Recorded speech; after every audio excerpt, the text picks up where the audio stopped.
Now. All right. So on the quadratic formula, remember I told you that there's one criteria.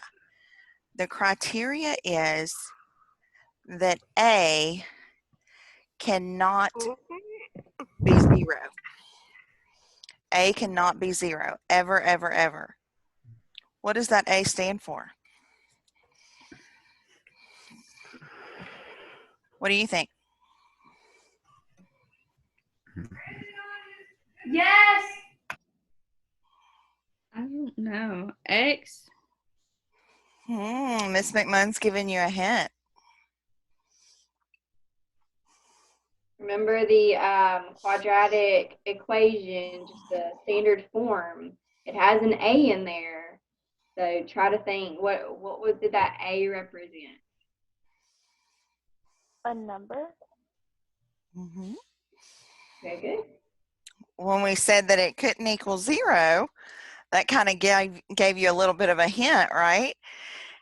And so if we looked at 2x squared plus 4x plus 7, and that equals 0, what would our A be? That's kind of crazy. What would our A be? What is the A in this formula? The 2. Yeah. If you'll just remember this formula right here up underneath it or above it, and you just remember it's the coefficient of the x squared term, it'll be really easy to figure out what the A is every single time. Okay. What is the B? The 4. Mm-hmm. And the C? 7. Do all of you see how Caroline's getting that? Yeah. So your A, B, and C are numbers in your quadratic equation. All right, so your A is always going to be the coefficient of the x squared term, like Miss McMunn told us. Your B is always going to be the coefficient of your just plain old x. And your C is your constant. And so we need to know how to identify the A and the B and the C for us to be able to go on to the quadratic formula, because all three of those little pieces play a very significant role. So what about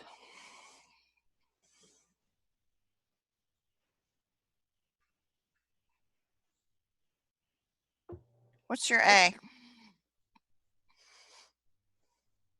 Cameron, what's your A? Sorry. What's the A? Mm-hmm. So this is 1, and we're looking at number 2. Yeah, so the A is the x2. So are you asking what the A would equal? Yep. Okay.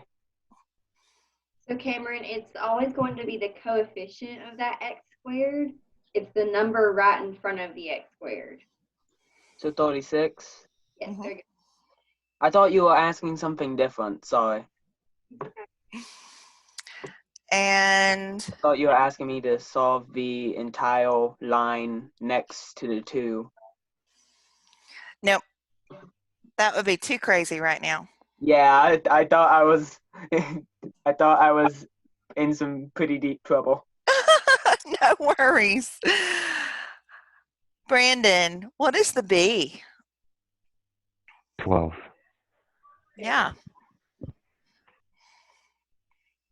Katie, what is the C? 48. Yeah, excellent. So let's try one more so we can hear from everybody.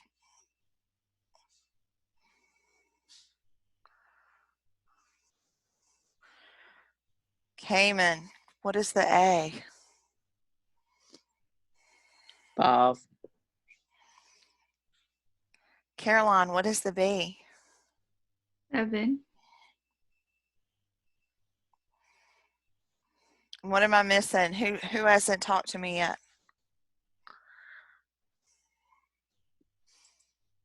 Certainly not going to talk now, right? All right, anybody, what is the C? 25. Woohoo! Yay, Miss McMunn. Yay. So now that we're pretty comfortable with identifying the A, the B, the C, now we can get into what exactly the quadratic formula is.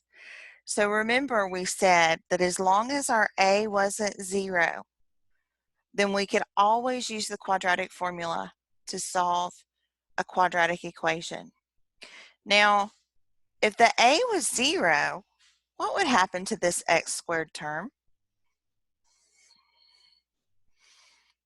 0 times any number is?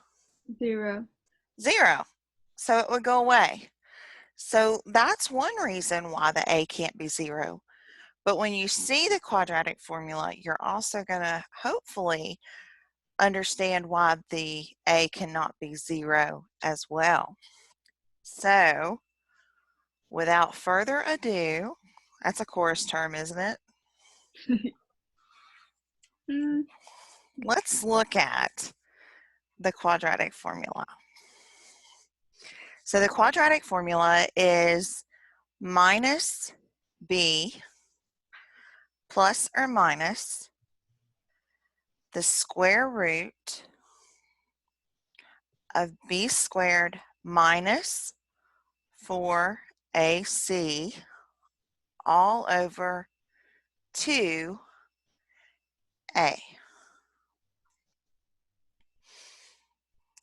So x equals minus b plus or minus the square root of b squared minus 4ac all over 2a.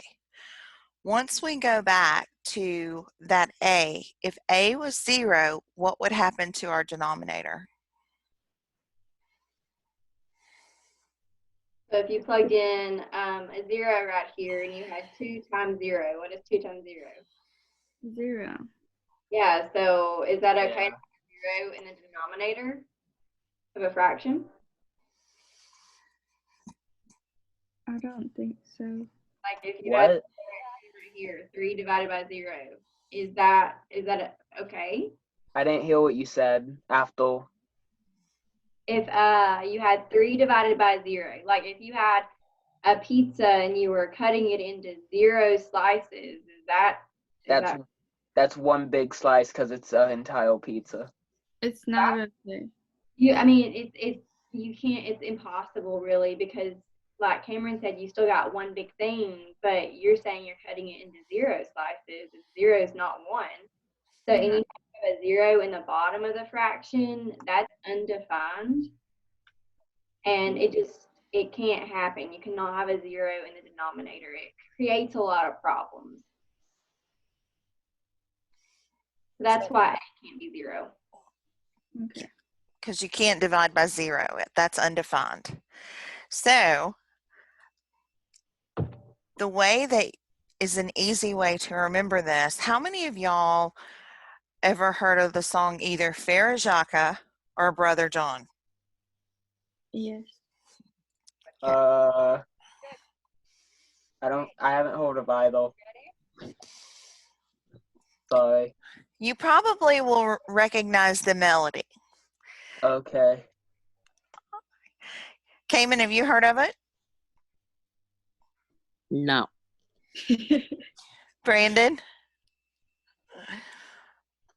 No. Katie? No. So y'all don't know the Are You Sleeping? Are You I Sleeping? know that song. Okay. Oh, A little kid yeah. rhyme. Yeah, it's a nursery rhyme kind of song, right? And Yeah. so you can set the quadratic formula, now it's all coming back to you, to that same tune. So it would be minus b plus or minus the square root of plus or minus the square root of b squared minus 4ac, b squared minus 4ac, all over 2a, all over 2a. What about that? Good. That was good, Miss Harrison. Well, thank you. And so that's one way that even in Algebra 2, I've got students in Algebra 2 who, when we start working on the quadratic formula, they automatically pull up from their memory, learning it to that tune. So minus b plus or minus the square root of plus or minus the square root of b squared minus 4ac, b squared minus 4ac, all over 2a, all over 2a. So that's the way that you can memorize the quadratic formula. And it will always work. Sometimes when we're looking at solving quadratics, they can get really nasty. And it's not easy to figure out what the factors are. And so one thing that, as long as that a is not 0, you can always use the quadratic formula to solve. It will never fail you. So that's why it's so important. Let's practice. Going back to this sample we had, 2x squared plus 4x plus 7 equals 0.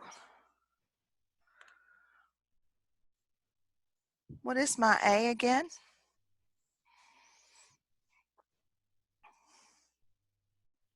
Two. What is the b, Cameron? The B? What is it? It's the 4. What is my c? Anybody? 7. 7. Very good. Excellent. So now we're just going to plug in our pieces into our quadratic formula. So it's x is equal to minus b. So our b is a positive 4, and it's minus b, so minus 4 plus or minus the square root of b squared, so that's that positive 4 squared, minus 4 times a, which is the 2, times c, which is the 7, all over 2 times a. And now we just simplify and solve. Easy peasy lemon squeezy. Yes. So we have x equals minus 4 plus or minus. What is 4 squared?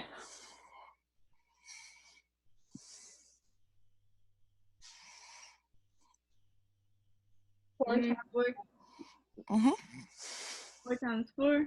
Yep. 16. Yeah, 16 minus, what is 4 times 2?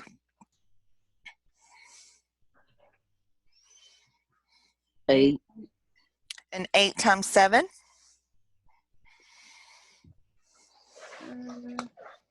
You can get out your calculator. It's okay. 56. Yeah.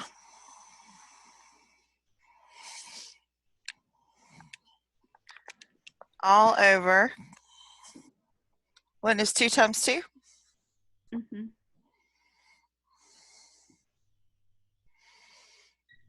2 times 2 is 4. 4.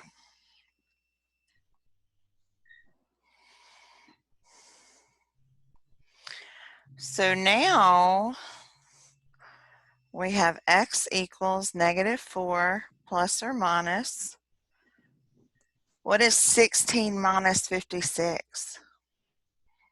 So if you have $16, but you want something that's cost $56, how many dollars are you short?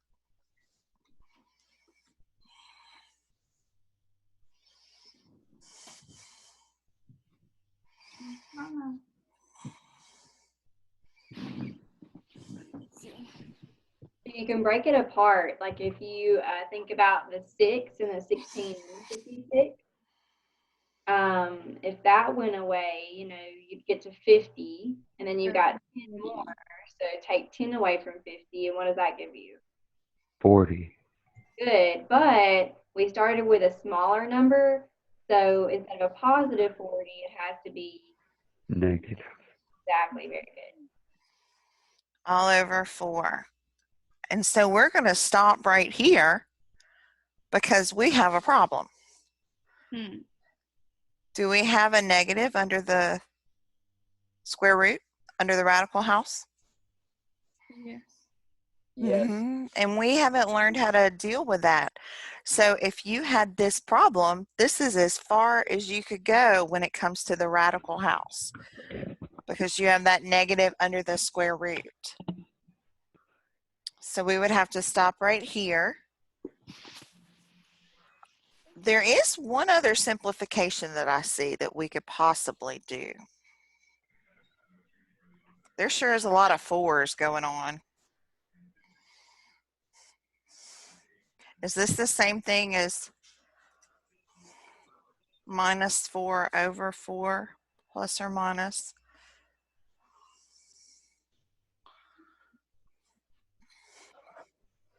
Can I write it like that? Yes. Yes, I you think. can. So if I wrote it like that, what is negative 4 divided by 4?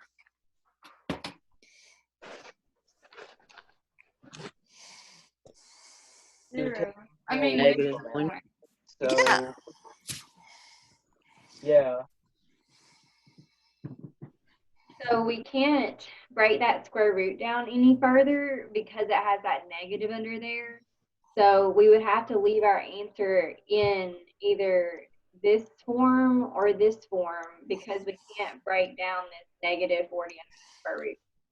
So later on, you'll learn how to do that. But as of right now, all you have to do is simplify it as much as you can now.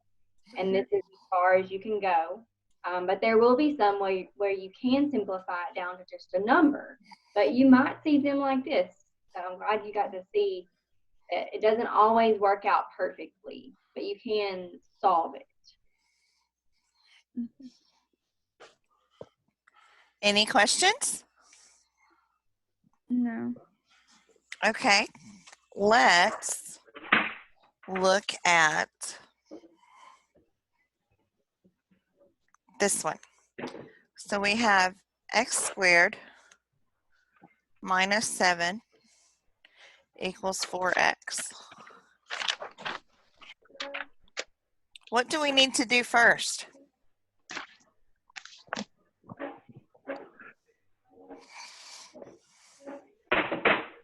Does it look like the standard form that we've been doing or that we've been pulling like the A, B, and C out of? No. No. What's different about it? It only has two terms, like two numbers on the other side. You know what I'm saying? So 2 numbers on the left. Right. And then the equal sign is a number, it's not 0. Exactly. Is there anything we can do to move it over here where we can't have a 0?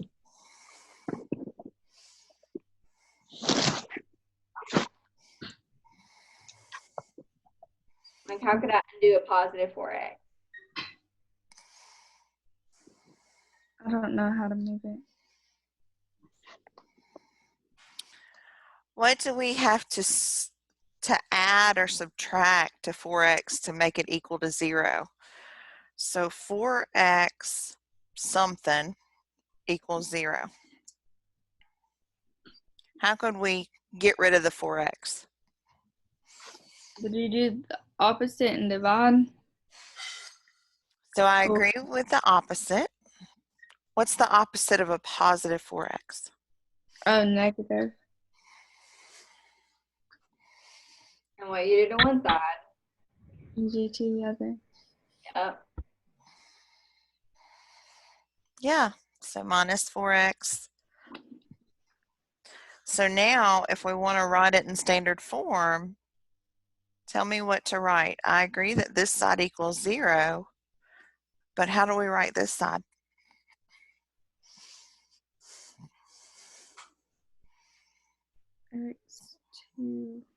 X2 minus 3x, right? Where did the 3 No, come? no, because you can't do that. Because that 7 doesn't have an x. So Mhm. you just bring it down. Both of them. What should go first, the minus 7 or the minus 4x?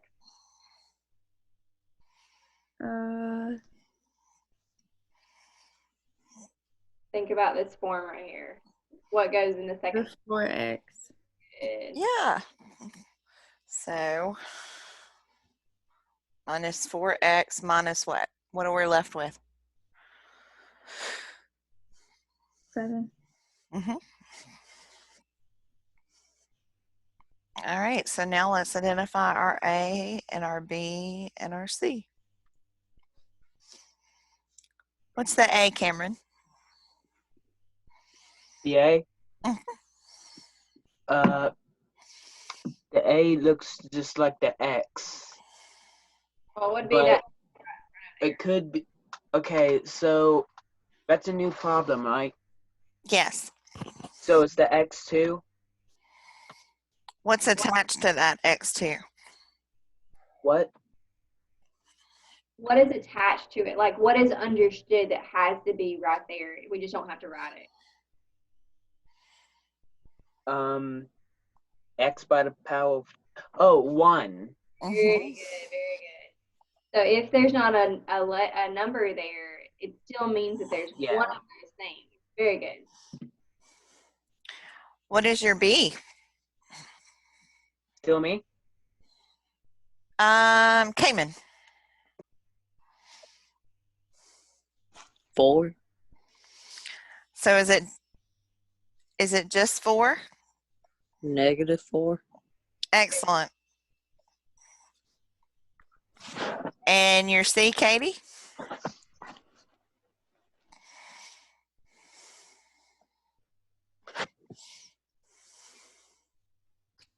Seven.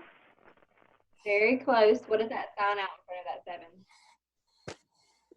Negative 7. Very good, very good. So now we have our parts and pieces, and we've got X is equal to minus B plus or minus the square root of plus or minus the square root of B squared minus 4AC. B squared minus 4AC all over 2A, all over 2A. All right. That's what I was looking for a minute ago. So now we have X is equal to, and we have minus, and we're going to put in our B, which y'all told me was what? Negative 4. So did you No. notice Harrison put parentheses around this one? Why do you think Miss Harrison put these parentheses right here around this negative 4? To show you the difference, like since the number is negative and like that's part of the formula. Right. So when we go through and simplify, what do you think is going to happen when we have a negative 4? What happens when you multiply two negatives? It'll be positive. So make sure that you use parentheses here for this B part, and it'll help you keep your signs straight. Okay. So plus or minus the square root of B squared minus 4 times the A that Cameron told us was 1 times your C, which is negative 7, all over 2A. So like- now, How she plugged those in, where everything came from. Y'all good on that part? Thumbs up, yes. Good.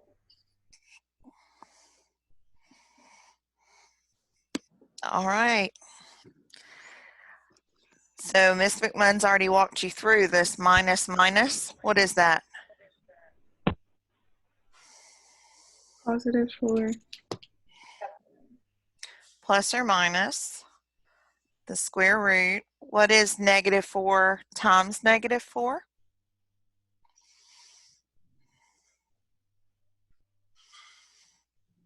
Positive 16. Very good. Minus 4 times 1 is 4. times a negative 7.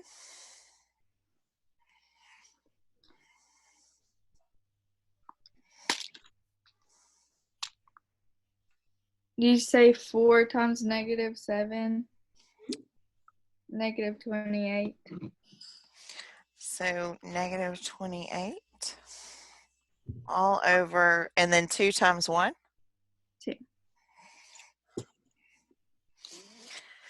So now we have another case of a negative and a negative.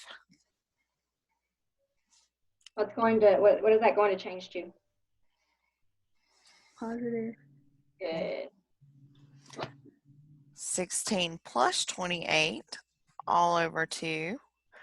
And what is 16 plus 28? 44. So 4 plus or minus the square root 44 all over 2.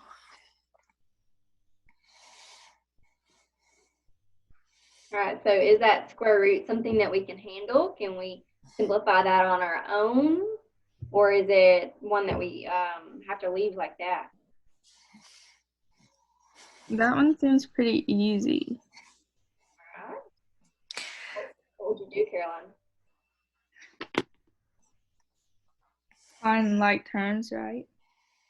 Or Kind of. You want to break that 44 to find the factors to see if there's any perfect squares in there that you can take out of the square root house. okay.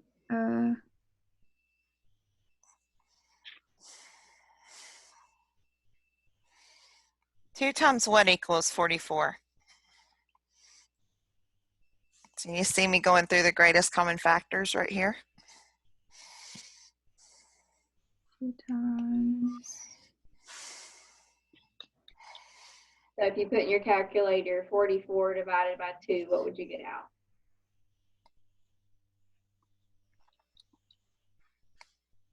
$22. Good. I don't know why that was so hard for me. Will 3 go into 44? No, it's Not evenly. It Right. doesn't give you square. a whole. Right. What about 4? Let's see. If you took 44 divided by 4. 11. Have we hit a perfect square yet?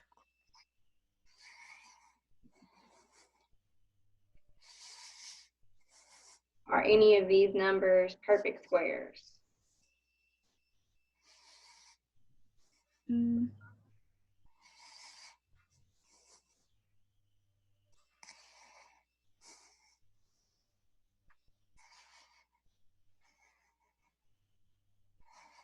Damon, Katie, Cameron, Brandon, help Caroline out.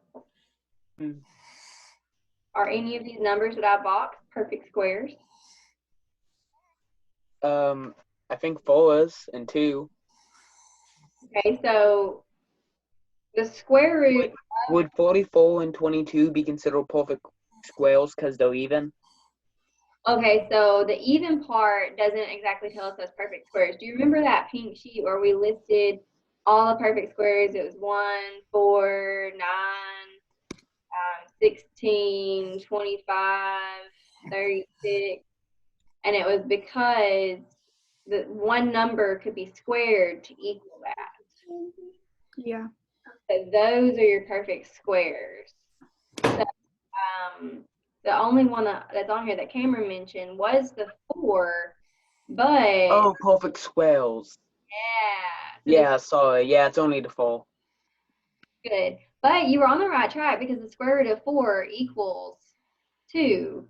And so you were noticing things, you were remembering. I'm proud of y'all. So now we have x equals 4 plus or minus, and we can rewrite this as the square root of 4 times the square root of 11. And we do that so that way we have that perfect square underneath the square root so that we can simplify it a little bit. So we'll pull it out of the square root house. Do y'all remember doing that? So basically we're saying that the square root of 44 is equal to the square root of 4 times the square root of 11. Right. And we can solve for the square root of 4. Remember, I think in class we did it like 2 times 2 equals 4, and so those two things got married and then came outside of the house as 1. Right. So what does the square root of 4 equal? 2 and 2. So if you put them together and bring them out as 1, you only have 1, 2 left. Yep. So that's 2 times the square root of 11. Is that the square root of 44 simplified? Yes. Yeah. Cayman, Brandon, are y'all good?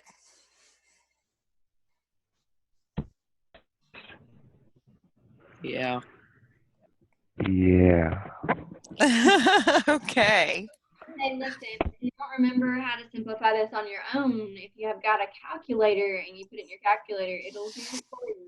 So make sure you're practicing using your resources as well. Okay, Katie? Okay, Cameron? What? If y'all got calculators handy, it will simplify by like for you. So make sure that you're using your resources for these square roots, okay? Okay. All right, perfect. So now we just have to simplify. We've got x equals 4 plus or minus 2 times the square root of 11 divided by 2. And I'm going to take this and I'm going to go ahead and break it apart because we have this plus or minus. So that means, you remember when we were finding square roots and we couldn't forget our plus and minus? All right. Because if we're looking at a square root, then the square root could be one of two things. It could be like going back to the square root of 4 that we were using. That could be 2 times 2. Mm-hmm. Or it could be -2 times -2. And we don't know which one it is. So we have to include both of them, and that's why we have the plus or minus here. So we have 4 plus 2 times the square root of 11 over 2. And we have 4 minus 2 times the square root of 11 over 2. So can we simplify? Mm-hmm. So what is 4 divided by 2? 2. And what is 2 divided by 2? 1.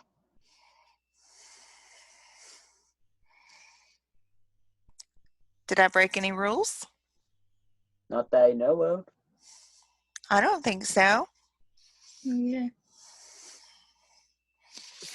And then what about here?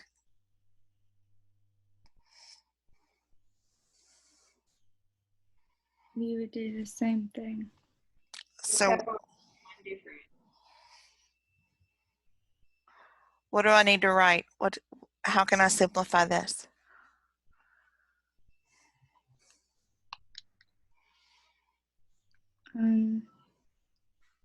You would do 4 divided by 2, so that would be 2. And then -2 divided by 2 is -1, right? Mhm. After write the one. -11, right, okay. So x equals 2 plus the square root of 11 and 2 minus the square root of 11. And I know a lot of times when we're in class, y'all want to get to a specific number, but in algebra, these answers right here are perfectly fine. We don't want you to pull that square root of 11 out of the radical house, because when you do that, you have to do something that we call, it's a fancy word, truncate. And truncating just means you cut off a bunch of decimals that in the real world could have significance, and so we don't want to do that. And That's almost like approximating it, right, Miss Harrison? you're cutting off important stuff. So you'd rather have like the exact form rather than the approximation.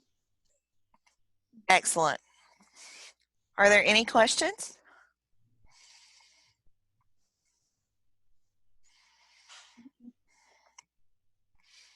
Have y'all noticed that we have all A, B's, and C's on this conference call? We do. We have A squared with Miss McMunn and Miss Harrison. Then I think we have B to the first power. So we're beginning to look like a quadratic formula over here. Oh my. And then we have 4 C's. How about So that that? means you're giving us all A's. I don't know. I think Miss McMunn and I are the only ones that are A squared. I've got an A in my name. You do, Cayman. Oh, that's pretty funny, I though. also have an A. Y'all are all CAs. Oh my gosh, we are. Exactly. Pretty funny, huh? Yes. Hey, I have a question about our answers that we just got. They all, there's 2 different answers, right? Uh-huh. So think back to the graph of the quadratic. Where was the x equals at? Why was there usually 2 of them? Do y'all remember the graph of a quadratic? What does it usually look like?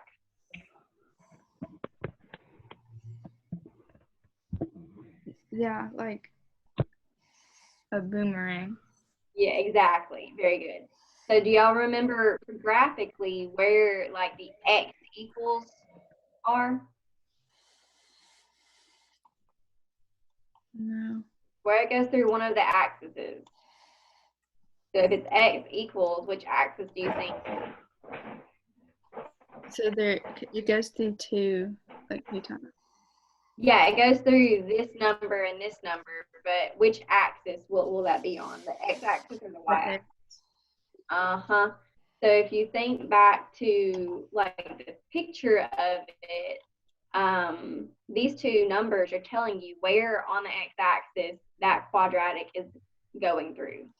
So I just wanted to tie that back into what we've been doing and what we did before we got out of school too, because these are all just different ways to solve those x-intercepts right there. And the only one that we've done so far algebraically that can work every single time is this quadratic formula. You can graph it and always figure it out, but you can't always factor it and figure it out. So I love the quadratic formula. It always works. Another thing that you think about is I always go back to the degree also. So what is the, let me find our, right here, what is the degree of a quadratic? Do y'all remember how to find the degree?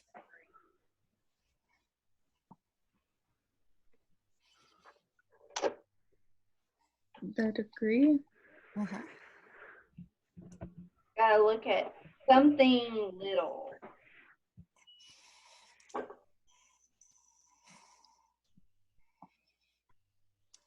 I don't remember. So it's the exponent. The degree of a quadratic, or the degree of any equation, is just the highest exponent. And for a quadratic, what is the highest exponent? 2. Yeah, so that degree is going to tell you how many solutions you have. Oh, So how many solutions did we find? 2. Yeah, and that goes back to what Ms. McMunn is talking about, is how many times does that parabola, is what we call it, crosses that x-axis, because we're trying to find out what x equals. Right. So if we're going to sum up everything we've done today, we learned the quadratic formula. We learned that as long as a does not equal 0, we can always use the quadratic formula to find the solutions, even when there's a negative under the radical. We just know that once we get to that negative under the radical, we leave that thing alone until algebra 2. We also learned that if we have a quadratic equation that's not in standard form, what's our first step that we have to do? Kind of like the one that I just boxed. So remember, standard form always has to equal what? 0. So if it's not in standard form, what do we have to do first?